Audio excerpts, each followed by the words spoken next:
Le Parlement européen est l'un des 3 piliers de l'Union européenne avec la Commission et le Conseil. C'est la seule institution élue au suffrage universel direct. Le nouveau Parlement, qui sortira des urnes le 25 mai prochain, comptera 751 députés élus pour 5 ans. Le Parlement dispose du pouvoir législatif.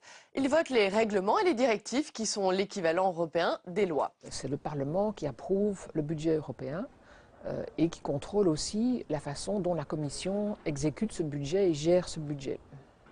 Le Parlement sortant comprend 8 groupes politiques, parmi lesquels les plus importants, le PPE, qui regroupe par exemple l'UMP française et la CDU allemande, et le PSE, qui comprend le Parti socialiste français et le SPD allemand.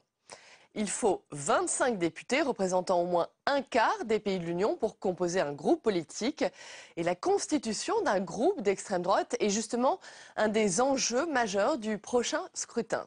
Selon les projections actuelles, l'extrême droite va avoir au moins les 25 députés nécessaires pour former un groupe, avec des députés provenant de au moins 7 États membres.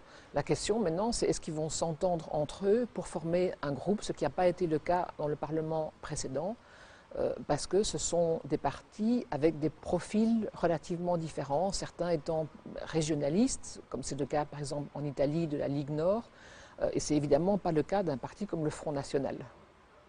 Le Parlement siège officiellement à Strasbourg, une fois par mois, mais aussi à Bruxelles. Et l'actuel président du Parlement est le socialiste allemand Martin Schulz.